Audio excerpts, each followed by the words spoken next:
Estamos aqui, meus irmãos, então no livro de 1 Samuel, estudando agora a saga do rei Davi, até que ele finalmente vai chegar no trono.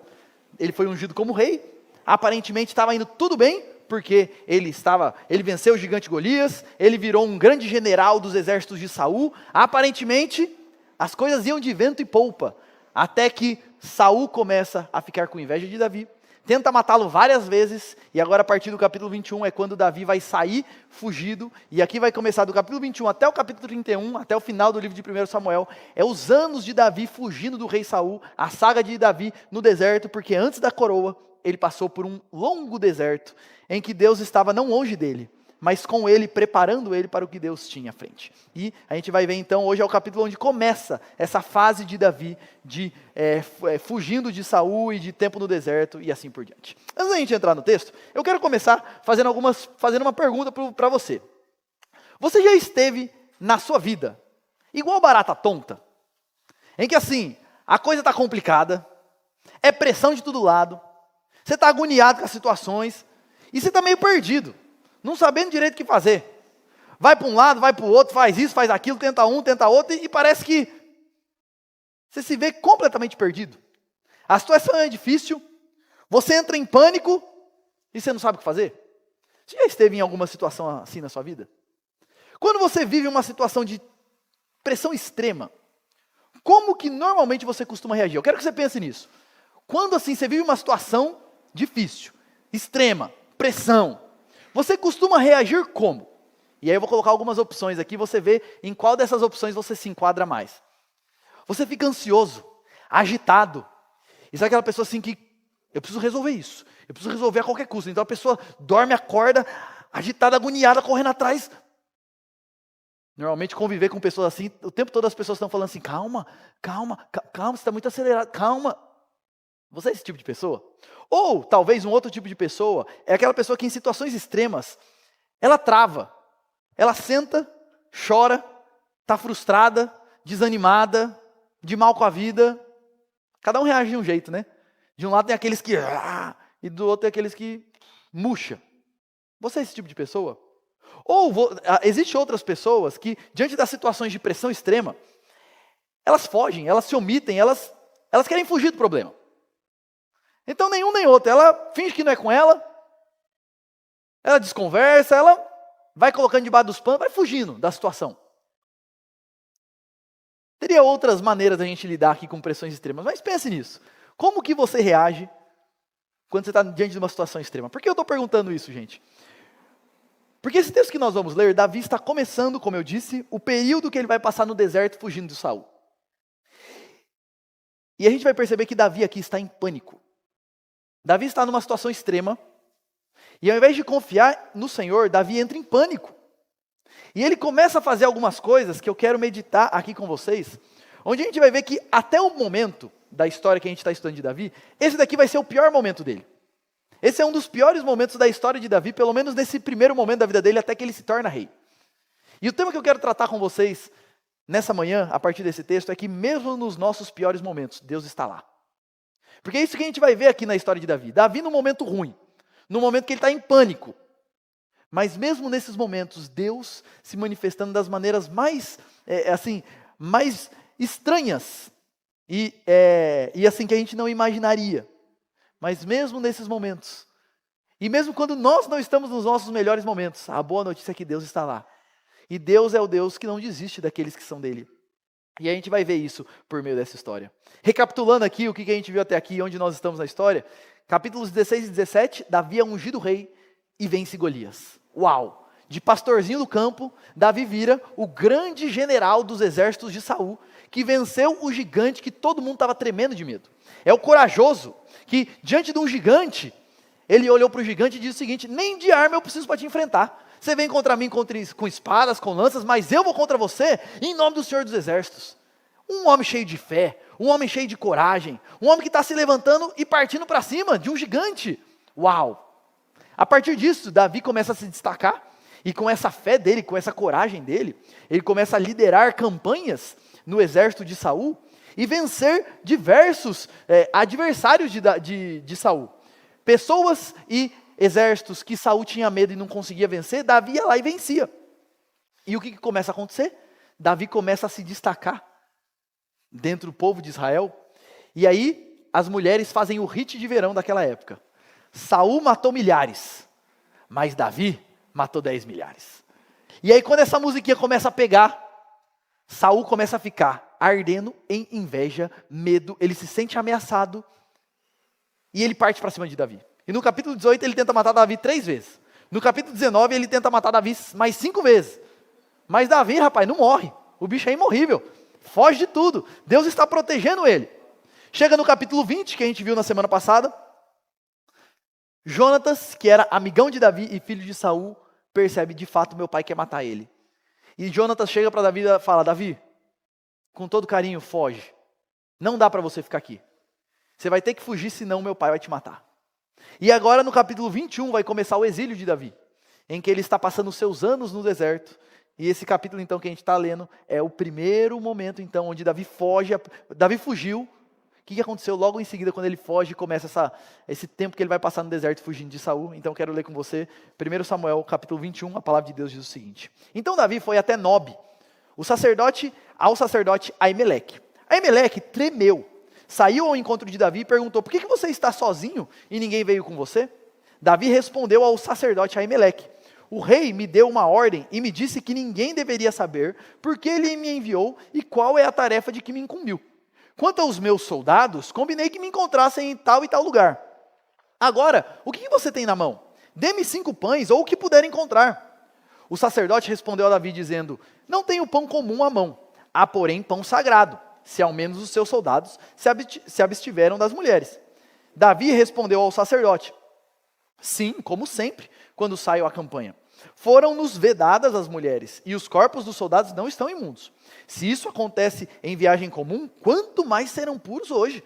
Então o sacerdote deu a Davi o pão sagrado, porque não havia ali outro, a não ser os pães da proposição, que tinham sido tirados de diante do Senhor, quando foram trocados no devido dia por pão quente.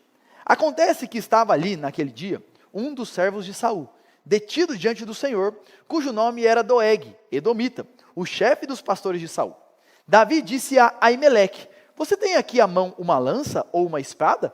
Eu não trouxe comigo nem a minha espada, nem as minhas armas, porque a ordem do rei era urgente. O sacerdote respondeu, a espada de Golias, o filisteu, a quem você matou no vale de Elá, está aqui, enrolada num pano atrás da estola sacerdotal.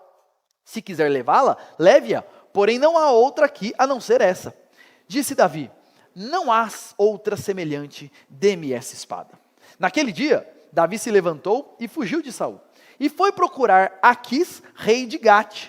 Porém os servos de Aquis lhe disseram, este não é Davi, o rei da terra?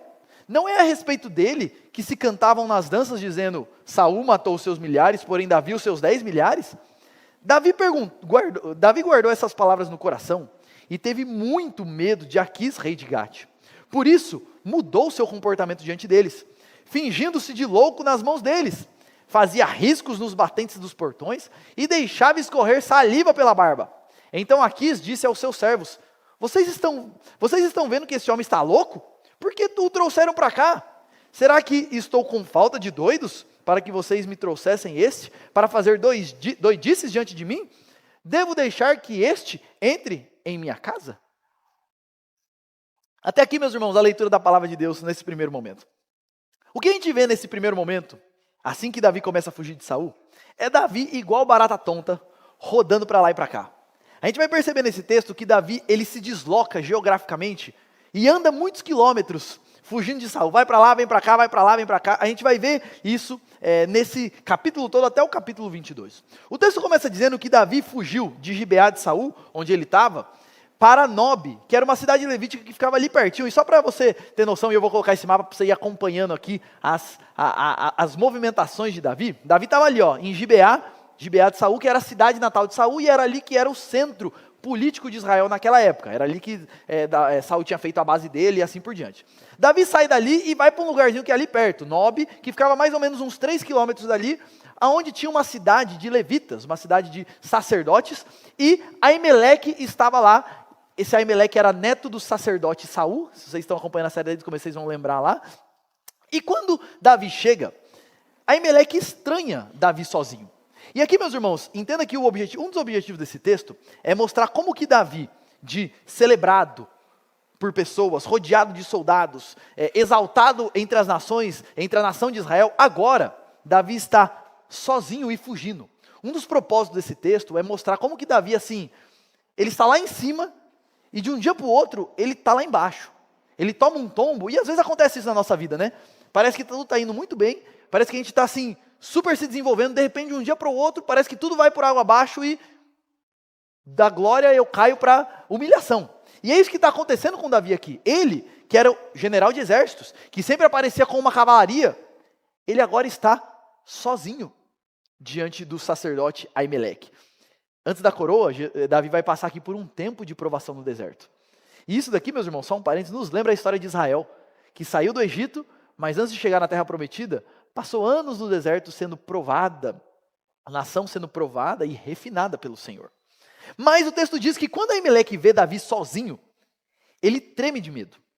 Provavelmente, embora o texto não coloque esse detalhe aqui, provavelmente porque Aimeleque sabia que Saul queria matar Davi.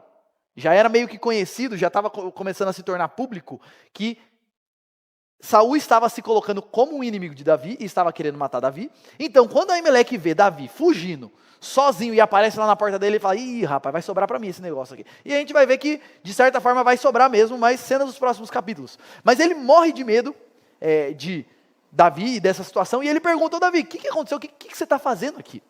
E aí a gente começa a ver como Davi está com medo. E o texto mesmo vai dizer mais para frente lá, que Davi estava com muito medo. A gente vai ver que ao invés de confiar no Senhor, meus queridos, Davi entra em pânico, e ele conta uma mentira, mas uma mentira assim, nada a ver. Ele vai dizer o seguinte, olha o que ele fala para o sacerdote está com medo, ele aparece sozinho e fala, Davi, por que você está sozinho? O que aconteceu? Davi fala assim, sabe o que é? Saul me mandou numa missão super secreta, os meus soldados, eu combinei com eles de encontrar eles em tal lugar, então assim, eu estou numa missão super secreta, 007, não conta para ninguém, é por isso que eu estou sozinho, é por isso que eu estou... Você percebe o seguinte, Davi está em pânico, e aí ele começa a usar de subterfúgios que não são válidos diante do Senhor. Ele mente para o sacerdote, e aí ele pergunta o seguinte, só que é o seguinte, eu vou precisar de comida nessa missão super secreta que eu estou. Você não tem alguma comida aí não? E aí, você não tem uns 5 pães aí para mim? E aí o sacerdote responde para ele o seguinte, olha, eu só tenho os pães da proposição, os pães sagrados. O que era isso, gente? No templo do Senhor, ou no tabernáculo, no lugar de adoração ao Senhor, todos os dias os sacerdotes faziam pães novos e ofereciam diante do Senhor na mesa do Senhor. Então, e aí no final daquele dia, quando eles iam trocar os pães, aqueles pães que passaram o dia lá, os sacerdotes podiam comer. Mas por lei, só os sacerdotes podiam comer, porque eles eram pães sagrados, dedicados ao Senhor e depois aos servos do Senhor. Então o sacerdote fala assim, olha, só tem esses pães aí. Só que é o seguinte, você só pode levar esses pães se vocês estiverem cerimonialmente puros, se vocês não tiverem tido contato com mulheres. E existia todo um ritual lá de purificação para isso. E Davi responde, não, eu e os meus homens, a gente nunca está impuro, ainda mais em uma missão super secreta como essa. Pode ficar tranquilo. Gente, entenda o seguinte, não tinha exército nenhum. Davi queria aqueles pães só para ele pede uma quantidade grande, ele pede 5 pães e eram pães assim, tipo um pão inteiro, sabe o pão de forma só que inteiro antes de cortar? Eram pães grandes. Ele pede 5 como se ele fosse alimentar um grupo de soldados, mas no fim era o seguinte, ele estava fugindo, ele não sabia a próxima vez que ele ia arrumar comida, então ele está mentindo para ver o que ele consegue ali. E aí você percebe que ele fala assim, algumas coisas, enfim. É duvidoso, é questionável o que Davi está fazendo aqui. Porque, no fim, ele está mentindo para conseguir comida, para conseguir algumas coisas, porque ele está com medo. E aí, Davi pede comida, ele recebe os pães sagrados, o sacerdote fala para ele, beleza, tem os pães sagrados, se vocês se abstiveram das mulheres, vocês estão cerimonialmente puros, pode levar o pão, tá tudo certo. E aí o narrador coloca uma nota interessante, ele vai dizer o seguinte, que lá, enquanto Davi estava conversando com Aimeleque, tinha Doeg, o Edomita, que estava preso diante do Senhor. Isso daqui, gente, esse detalhe está no texto para acender uma luzinha, a gente vai ver nos próximos capítulos por que esse detalhe está aqui. Mas aqui é para acender uma luzinha, por quê? Porque ele era edomita, que é uma nação que historicamente é inimiga do povo de Deus, e ele estava preso. Você tem um homem preso, não sei em que situação, não sei como funcionava isso exatamente, mas preso, que estava acompanhando essa conversa. Isso daqui, esse detalhe aqui é o seguinte, acende uma luzinha, guarde essa informação que futuramente a gente vai ver por quê. Mas o texto continua dizendo o seguinte, que Davi então olha para o sacerdote e fala assim, beleza, obrigado pelos pães, e é o seguinte, você não tem uma espada aí, uma arma, alguma coisa para mim? Porque é o seguinte, essa é uma missão tão secreta e tão urgente, que eu saí e não deu nem tempo de eu pegar minha arma. Não deu nem tempo de eu pegar minha espada. Então assim, eu saí correndo, porque assim, é muito urgente. Então você não tem alguma coisa aí? E gente, é uma desculpa ridícula isso daqui. Porque Davi era um guerreiro. Como é que um guerreiro vai sair para uma missão super secreta sem levar sua arma? É uma coisa assim que não tem muito sentido, não tem muito nexo o que Davi está falando aqui, mas ele está com medo. Quando a gente está em pânico, a gente faz umas coisas, fala umas coisas meio sem nexo mesmo, né? Davi está tentando aqui. E aí o texto diz que Aimeleque responde para ele, olha, a gente não tem nenhuma arma aqui, só tem uma. E aí ele acrescenta um detalhe que a gente não sabe se ele fala isso de maneira intencional ou não. Acrescenta um detalhe que, se é de maneira despretensiosa, Deus estava usando ele para trazer um lampejo para Davi. Ele fala assim, olha, só tem a espada do gigante que você matou aqui. A espada de Golias. Estava lá guardada no templo, não sei porquê também.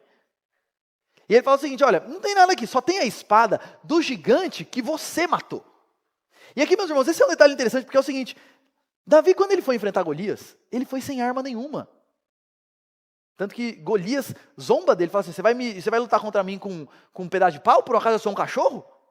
Agora Davi está morrendo de medo, e ao invés de confiar no Senhor, procurando uma arma para confiar. E aí quando o sacerdote fala assim, ó, tem essa arma aqui, que é a espada do gigante que você matou, ele fala, não tem espada melhor que essa, não tem arma melhor que essa, para eu me defender. Aqui, gente, é desenhado para a gente uma grande ironia. Porque Davi enfrentou Golias sem arma, com a confiança no Senhor. Agora ele está com medo, procurando segurança na arma do gigante que ele matou sem arma. É um negócio assim, meio bagunçado. E a gente percebe como Davi está desesperado, porque olha o que ele faz, o próximo movimento de Davi, até aqui você está falando assim, olha Davi, você está...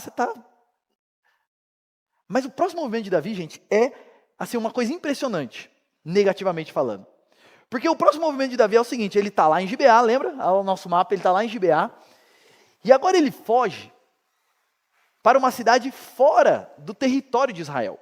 Ele vai lá para Gate, que ficava a 36 quilômetros lá da onde eles estavam. Só que qual que é, alguns detalhes aqui que são assim, que mostram como que Davi estava desesperado. Primeiro, Gate está fora de Israel.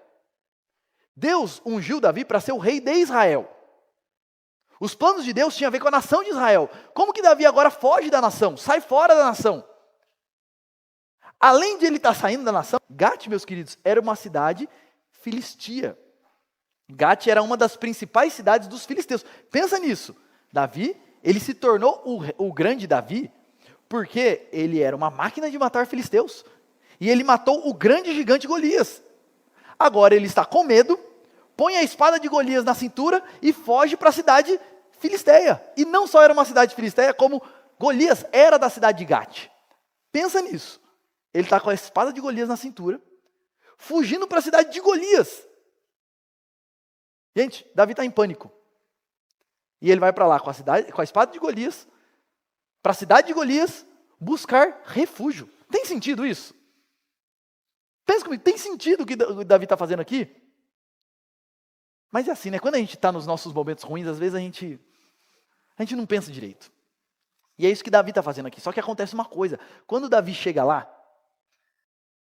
eu imagino que ele tenha ido para lá pensando o seguinte, eu vou chegar lá, não vou falar nada, como se eu fosse um estrangeiro, procurar refúgio e acabou.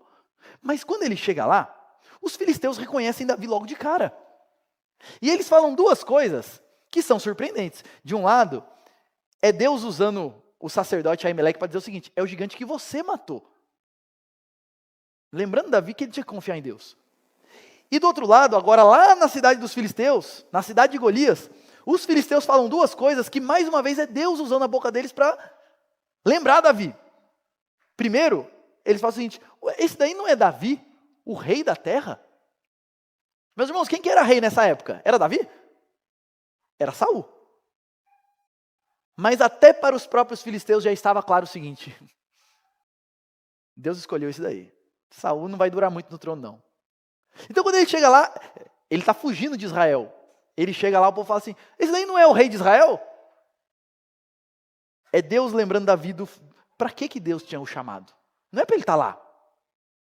E além disso, eles lembram do futuro e ao mesmo tempo eles lembram do passado, porque eles vão dizer o seguinte, ué, esse daí não é Davi? Que até fizeram aquela musiquinha para ele? Davi matou milhares, Saul matou milhares, mas Davi os seus 10 milhares. Aqui, meus irmãos, o hit de Israel fez sucesso internacional. O negócio chegou nas outras nações. E quando Davi chega lá, eles vão estar falando, ué, não é esse daí Davi, a máquina de matar filisteus? Que matou um monte. Deus está usando os filisteus para lembrar Davi do passado dele. Porque ele matou um monte de filisteu, não é porque ele era forte. Não é porque ele estava bem armado, mas é porque ele estava na força do Senhor. E para lembrar do futuro dele. Davi, o seu lugar não é aqui. Você é o rei da terra. Deus, de maneira muito bondosa, está tratando Davi. E aí o texto vai dizer que quando Davi percebe que ele é reconhecido, ele entra em pânico. E ele começa a fingir de louco. Isso daqui é irônico, gente. É engraçado até a gente pensar nisso. Porque o texto diz que Davi então entra em pânico. O texto diz que Davi ficou com muito medo. Ele entra em pânico e começa a fingir de louco para escapar. E ele começa a fazer duas coisas. Primeiro, ele começa a pichar a cidade. Naquela época não tinha spray, então ele pegou as armas, a espada e começou a rabiscar os portões. Davi passou por aqui, sei lá o que ele começou, mas ele começou a vandalizar a cidade e começou a andar babando, deixando a saliva escorrer pela barba. Com o objetivo de, assim, as pessoas olharem para ele e falar, rapaz, o bicho está doido. Agora pensa nisso, meus irmãos, pensa nisso. É o corajoso Davi, que matou Golias. Que quando Saul falou para ele o seguinte, você quer casar com a minha filha? Então me traz 100 prepúcios de filisteus. Lembra dessa história? Achando que Davi ia morrer, ele vai lá e traz 200. E agora você tem esse homem corajoso, que fez grandes coisas no nome e na confiança no Senhor, em pânico, mentindo, trapaceando, fugindo da terra e fingindo de louco. E Deus é tão bondoso que ele permite com que Davi fuja de toda essa história aí, sem efeitos colaterais. O rei olha e fala assim, o bicho está doido mesmo, manda embora, vai. Não deixar ele aqui não, manda embora. E Deus foi bondoso que permitiu com que Davi ainda saísse de toda essa situação sem nenhum prejuízo a mais. Meus queridos, eu quero fazer uma pausa aqui e fazer algumas aplicações para a gente, quando a gente para pensar nessa primeira parte da história. A verdade é que a maneira como Davi está agindo não é uma maneira tão estranha a nós, né? Porque a verdade é que diante das pressões da vida, quando nós não confiamos no Senhor, é isso que acontece. A gente entra em pânico, a gente deixa a ansiedade tomar conta do nosso coração, a gente vacila na fé e a gente começa a tomar decisões tolas. É verdade ou não é? Essa não é só a história de Davi. Essa é a história nossa também. Porque todo mundo que caminha com o Senhor, há um tempo, já passou por momentos como esse. Onde a gente olha para isso, Davi tirou os olhos do Senhor e ele começa a agir de maneira contrária a toda a experiência dele. Deus já tinha provado, de todas as formas necessárias, que ele era com ele, que ele estava cuidando de Davi. Mas aqui Davi tira os olhos do Senhor, coloca os olhos nas circunstâncias e começa a vacilar na fé. E por vezes nós somos assim também. A gente sabe que Deus cuida, não sabe? Em nenhum momento da nossa vida a gente se levanta e diz o seguinte, não, Deus não está cuidando de mim, a gente sabe disso. Mas por vezes nós tiramos os olhos do Senhor e deixamos os nossos sentimentos começar a tomar conta da situação, de modo que a gente fica descontrolado. A gente peca contra Deus, a gente peca contra as pessoas, a gente faz coisas que a gente não deveria fazer. Esse somos nós. Infelizmente somos nós. A verdade é que nós não somos tão constantes quanto a gente gostaria de ser, não é verdade? E a verdade é que muitas vezes a gente acha que a gente está super bem, caminhando super bem. Homem de Deus, mulher de Deus, até vira uma situação meio complicada e a gente percebe como nossa fé é frágil. Eu lembro aqui da história de Pedro, quando ele quer andar sobre as águas. E Jesus fala, então vem Pedro. E aí pensa nisso, o homem está com tanta fé, que ele topa andar sobre as águas, e ele bota a perna para fora do barco e sai andando. 3 minutos depois, ele começa a olhar para a tempestade e começa a afundar. Infelizmente, esses somos nós. E uma pergunta que eu faço para você é a seguinte: você está nessa situação, em uma situação parecida nesse momento? Onde você está vivendo situações onde você está sendo pressionado. E ao invés de confiar no Senhor, você está entrando em pânico. Você está deixando a ansiedade tomar conta. E você está começando a tomar decisões e fazer coisas igual barata tonta. Você está vivendo uma situação parecida nesse momento? Ou uma outra pergunta para você se fazer. Talvez você não esteja vivendo uma situação parecida nesse momento. Mas esse é o seu padrão diante das pressões da vida? Sempre que as pressões da vida te pegam, você tira os olhos do Senhor e começa, enfim, a se deixar levar pelas emoções. Meus irmãos, lembre-se disso. As pressões da vida, elas revelam o estado da nossa fé. E é nos momentos de tensão que a gente percebe como que está de fato a nossa confiança e a nossa fé no Senhor. E esse texto está mostrando para Davi e para nós, que embora Davi fosse um homem de fé e um homem de Deus, tudo estava caminhando muito bem na vida dele. Ele foi ungido, pensa nisso, foi ungido rei. Uau! Vai um gigante e Deus usa ele para vencer esse gigante de maneira poderosa. Uau! Ele começa a ir para batalhas e o negócio está indo. Uau! De repente, pum! E essa situação revela para Davi, revela para nós como que a nossa fé é frágil e como a gente precisa ser amadurecido. Mas ao mesmo tempo que esse texto trata e se expõe a gente para nós mesmos, esse texto nos lembra como que mesmo nos piores momentos, Deus é misericordioso, cuida de nós e nos atrai de volta. Esse texto é bonito, porque Deus foi misericordioso com Davi. Davi está querendo fugir. Deus usa o sacerdote, Deus usa os filisteus, e no fim Deus está trazendo Davi de volta. Usando meios diferentes, usando meios improváveis, mas Deus é o Deus que mesmo nos piores momentos de Davi, está lá agindo e trabalhando. E eu quero que você pense nisso. Pense nos seus piores momentos da vida. Quando você para pensar nele, e recapitular e relembrar, você consegue perceber como Deus estava lá? Você consegue perceber como que nos seus piores momentos, ainda assim Deus é o Deus bondoso, misericordioso, que está agindo e nos chamando de volta para Ele? Esse texto é bonito, meus irmãos, porque ele ao mesmo tempo que mostra o coração de Davi, ele mostra a bondade e a misericórdia de Deus para com aqueles que são dele. E uma pergunta que eu faço para você meditar. Nesse momento, Deus está te chamando de volta de alguma forma? Porque talvez você esteja num momento assim, onde você está... E Deus está usando hoje, essa manhã, e as situações que você está vivendo para chamar você de volta para Ele. Para chamar você de volta para confiar nele, para descansar nele. O grande chamado desse texto é, diferentemente de Davi, a gente precisa confiar em Deus em meio às pressões da vida. Porque esse é o Deus que cuida de nós. A gente cantou aqui, não canta? Sim, me guardará, pois me ama o Salvador. A gente tem que se lembrar disso, não só aqui bonito, quando a gente está todo mundo junto, mas lá, quando o pau quebra. Quando a coisa está difícil. A gente tem que confiar nesse Deus e descansar nesse Deus. O texto continua, meus irmãos. Agora do capítulo 22, versos 1 a 5, para a gente fechar aqui. Dizendo o seguinte: Davi saiu daquele lugar e se refugiou na caverna de Adulão. Quando seus irmãos e toda a casa do seu pai souberam disso, eles foram ficar com ele. Ajuntaram-se a ele todos os homens que estavam em dificuldade, os que tinham dívidas e todos os amargurados de espírito, e Davi se tornou o chefe deles. E havia com ele uns 400 homens. Daquele lugar Davi foi para Mispá, em Moabe, e disse ao rei de Moabe: deixe que o meu pai e a minha mãe fiquem com vocês, até que eu saiba o que Deus vai fazer de mim. Davi levou-os ao rei de Moabe, e eles moraram com ele durante todo o tempo em que Davi esteve naquele lugar seguro. Porém o profeta Gade disse a Davi: não fique nesse lugar seguro, vá e entre na terra de Judá. Então Davi saiu e foi para o bosque de Herete. Meus queridos, o texto vai dizer então que Davi saiu lá de Gate, fingindo de louco, foi botado para fora, e Davi vai então para a caverna de Adulão, que ficava mais ou menos, ficava a 20 quilômetros de Belém, mais ou menos aqui nessa região, ainda não estava dentro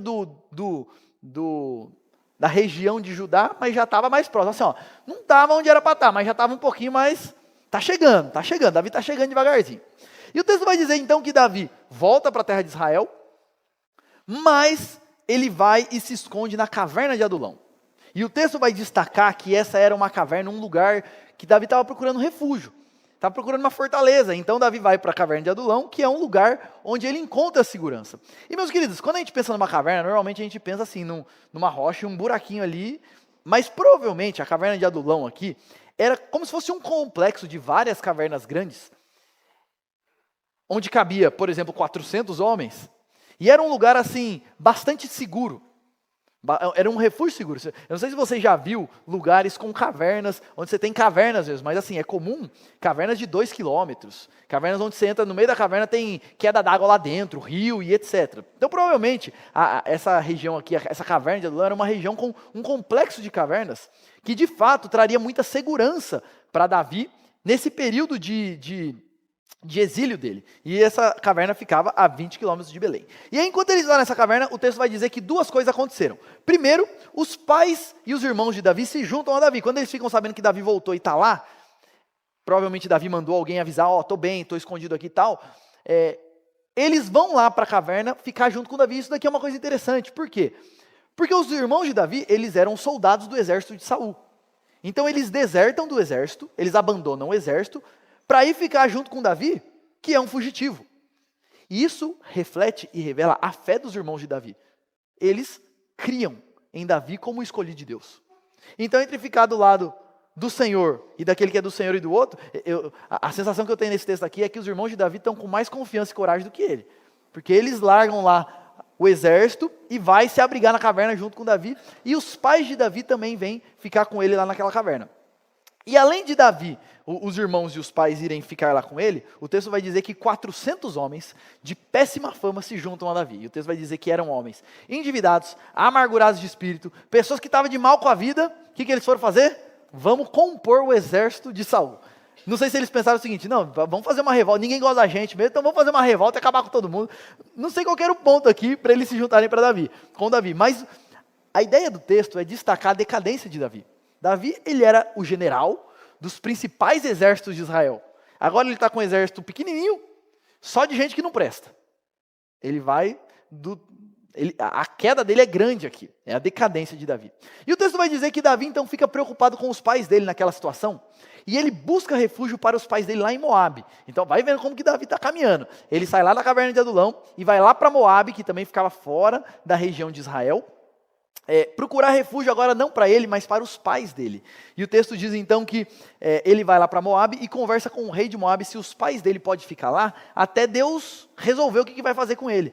E aqui, se você conhece um pouquinho mais da história bíblica, você vai se lembrar do seguinte: a bisavó de Davi era Ruth, e Ruth era moabita. Então, possivelmente e provavelmente, por que Davi vai procurar refúgio lá em Moabe? Porque os pais dele tinham parentes moabitas. Então ele vai lá para Moabe e procura refúgio para os pais dele e fala assim: olha, meus pais podem ficar aqui até Deus, até eu saber o que Deus vai fazer de mim.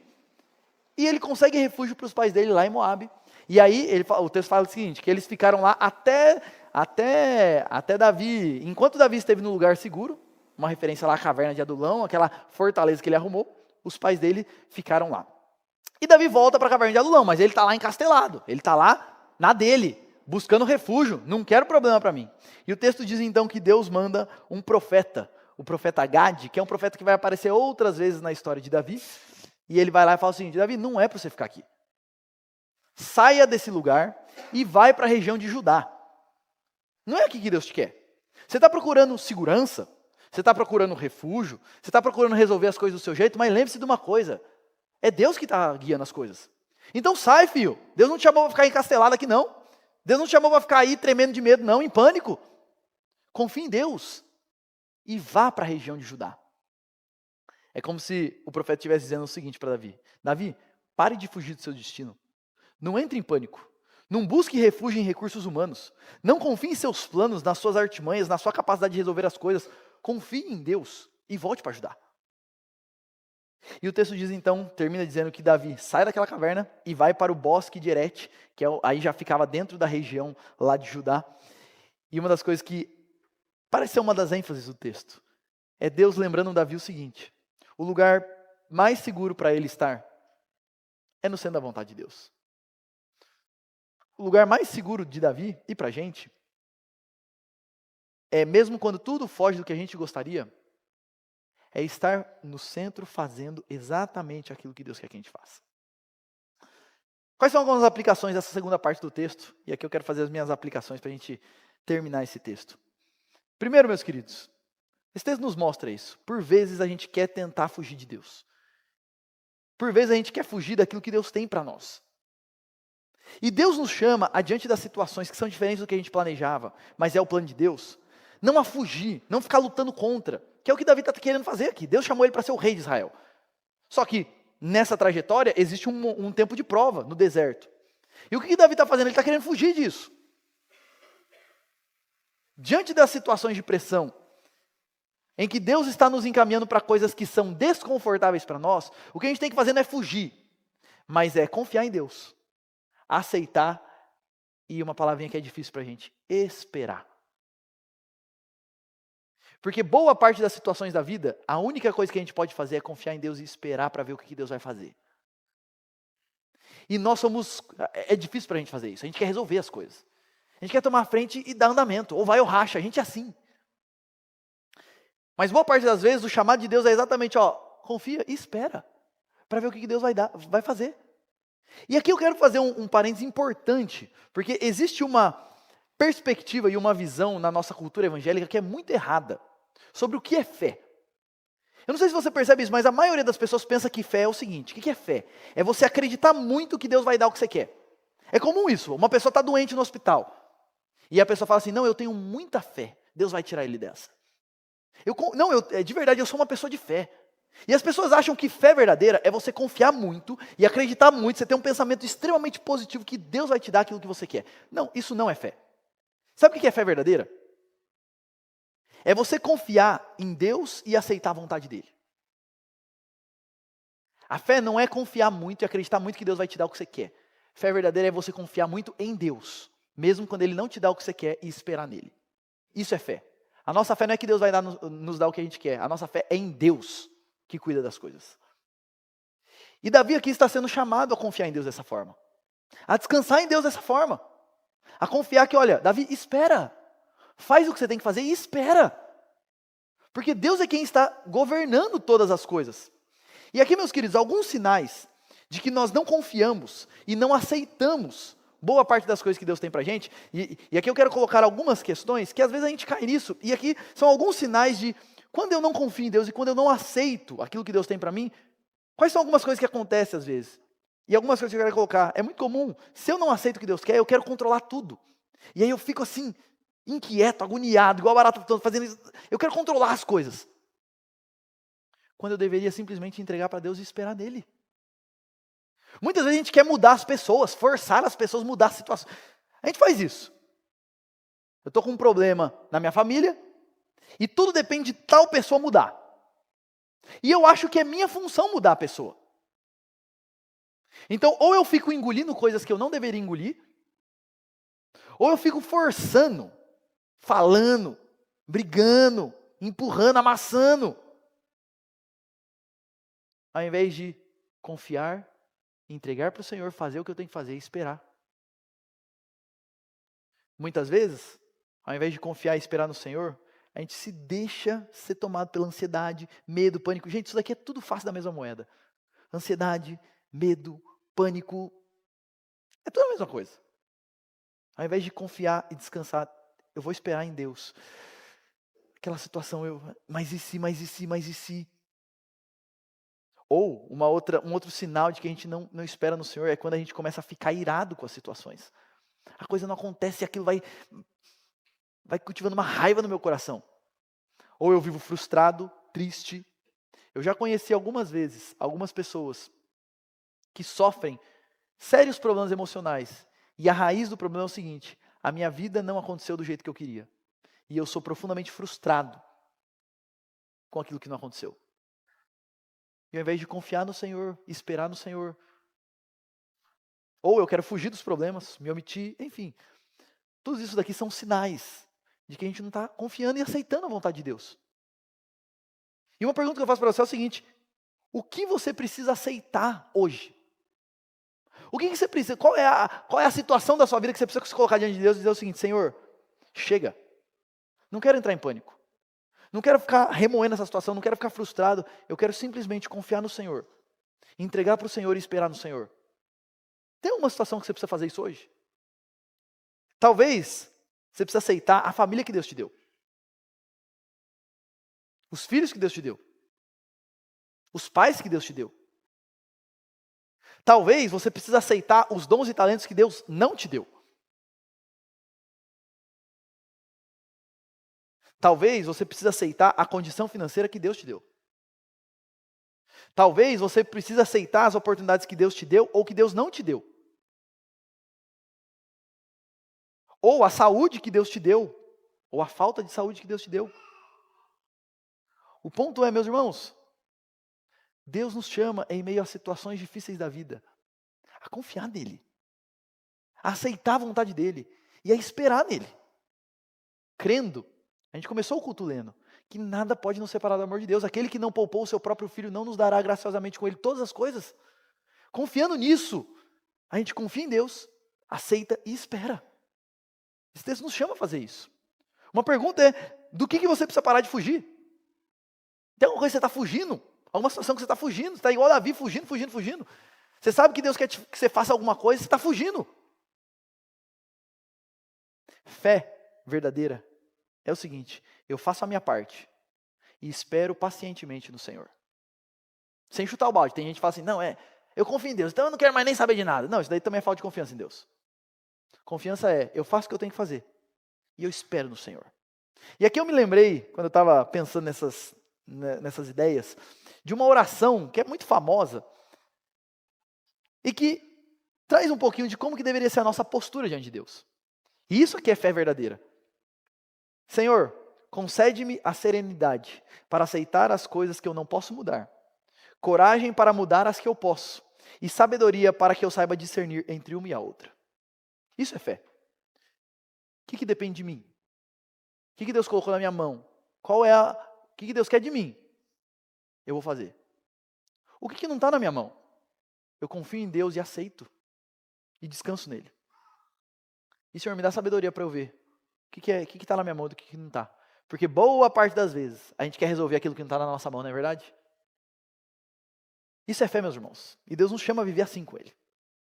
Uma outra aplicação desse texto é que, e esse texto nos lembra isso, a nossa confiança não pode estar em nós, mas na misericórdia do Deus que vai atrás de nós, mesmo nos nossos piores momentos. É bonito esse texto, porque é o seguinte, gente, a gente sabe que a gente tem que fazer isso, mas a gente falha como Davi constantemente. E a nossa segurança, a nossa confiança, é que Deus é o nosso Deus. Porque nós somos como Davi, vacilantes. A gente não dá conta da vida e por vezes Deus permite com que a situação chegue no extremo para você perceber que você não é tudo isso que você acha que você é. Constantemente Deus faz isso. Para a gente perceber como que está, de fato, a nossa fé e o nosso coração diante do Senhor. Mas a boa notícia é que mesmo nos nossos piores momentos, Deus continua amando e velando pelos seus. Mesmo quando nós falhamos, Deus nos guarda. A gente cantou aqui, quando eu sinto a fé falhar, tu me guardarás. Essa é a nossa confiança. Louvado seja Deus. Porque o amor dele por nós não é condicional. Se você fizer tudo certo. Não. É um amor incondicional. E mesmo quando nós falhamos, ele vem com o amor dele. Como ele veio com Davi. Usa o profeta, o sacerdote. Ué, não é o gigante que você matou? Usa o pessoal, os filisteus. Usa o profeta. Ele vem atrás da gente. E louvado seja Deus por isso. E aqui, meus irmãos, quando eu penso nessa história, eu lembro de Pedro. Lembra Pedro? Nega Jesus 3 vezes. Jesus ressuscita. E aí quando ele ressuscita, ele conversa com a mulher e fala assim, vai dizer a Pedro. E aí depois Jesus aparece lá, chama Pedro para conversar. Pedro, você me ama? Jesus vai atrás de Pedro. O Pedro que negou ele 3 vezes. Lembra do profeta Jonas? Quer fugir da vontade de Deus, o que Deus faz? Manda um peixe lá. Quando a gente para pensar, o peixe não foi castigo de Deus, foi a salvação de Jonas. É misericórdia de Deus. Esse é o nosso Deus, meus irmãos. E essa certeza nos gera algumas coisas em nós. Essa consciência gera algumas coisas em nós. Primeiro, humildade, para reconhecer, rapaz, eu não sou ninguém. Eu sou vacilante, se depender de mim eu estou perdido. Uma coisa que não combina é crente orgulhoso. É um contrassenso. A postura nós diante de Deus deveria ser constantemente de quebrantamento, de humildade. Porque esses somos nós, vacilantes. Mas ao mesmo tempo, Entender tudo isso gera em nós uma gratidão, porque Deus é o Deus amoroso, que disciplina a gente, mas até quando faz isso, Ele é amoroso. De certa forma, Deus está sim, trazendo Davi de volta, permitindo com que ele passe por algumas situações, mas isso é de um jeito amoroso, é de um jeito até constrangedor. Esse é o nosso Deus. Quando a gente medita nisso, uma coisa que acontece é que a gente é livre, meus queridos, dos erros do passado. Sabe por quê? Quando a gente lembra disso, Deus é o Deus que nos guarda apesar de nós. A gente se lembra o seguinte: eu não posso melar os planos de Deus. E por que eu estou falando isso? Porque é muito comum pessoas que vivem presas nos erros que elas cometeram no passado. Ah, se eu não tivesse feito isso. Ah, se eu tivesse feito isso. Meus queridos, quando nós cremos que Deus é o Deus que nos guarda apesar de nós, isso nos livra de ficar remoendo, lamuriando e etc. Deus é o Deus que cuida de nós. E nada acontece fora do plano dele. E Ele é o Deus que amorosamente vai nos trazendo de volta, trabalhando e usando essas circunstâncias para trabalhar na nossa vida. E isso gera em nós esperança e confiança. Mesmo nas minhas fraquezas, eu confio nesse Deus. Eu espero nesse Deus. E uma outra aplicação que eu queria fazer nesse texto é uma pergunta para você. E uma colocação para você. Você está querendo fugir de Deus de alguma coisa? Em algum aspecto? Como Davi? Se você está fugindo de Deus, Deus te chama de volta para Ele hoje. Você está como Davi, querendo fugir, Deus está te chamando mais uma vez de volta para Ele hoje. Isso daqui, gente, independente dos nossos graves pecados, porque é comum a gente, às vezes, desistir da caminhada com Deus, porque a gente acha que a gente não merece, que o que a gente fez é feio demais. E o ponto aqui não é dizer que não é feio, os nossos pecados são terríveis. Mas o ponto é a gente lembrar que o amor de Deus cobre a multidão dos nossos pecados. E Deus é o Deus que continua nos chamando de volta para Ele. Deus é gracioso, Deus é paciente, Deus é amoroso. E por isso Ele chama todos nós aqui de volta para Ele hoje. Para vivermos essa vida de confiança e de entrega a Ele. E eu quero terminar dizendo o seguinte: a maior prova de que Deus é um Deus amoroso que vem atrás de nós é o nosso Senhor Jesus Cristo. Jesus é o Deus que desceu do céu para vir pegar a gente. Sabe por que Jesus encarnou e veio a esse mundo? Ele veio atrás da gente. Ele é o Deus que amorosamente vem atrás de nós. Por que Jesus morreu naquela cruz? Por causa dos nossos pecados, por causa das nossas tolices, por causa da nossa inconstância, porque eu não dou conta. Porque eu sou como Davi, que vivo fazendo o que não devo. Vivo nos momentos de tensão, ao invés de confiar no Senhor, contando mentira, fazendo tolice. E por isso Jesus vem aqui e fala assim: eu vou tomar sobre mim toda a culpa do seu pecado e pagar naquela cruz as consequências que você deveria sofrer. Esse é o nosso Jesus. E esse Jesus subiu aos céus e Ele prometeu que vai preparar um lugar para nós. Esse é o nosso Deus. E Ele prometeu que nos guardará até o fim. Apesar de nós, e mesmo nos nossos piores momentos, Ele é o Deus que nos guarda. E aqui eu lembro de 2 textos. Lucas 22, 32. Jesus disse para Pedro: Simão, Simão, eis que Satanás pediu para peneirar você como trigo. Eu, porém, orei por você, para que a sua fé não desfaleça. É Deus que nos segura.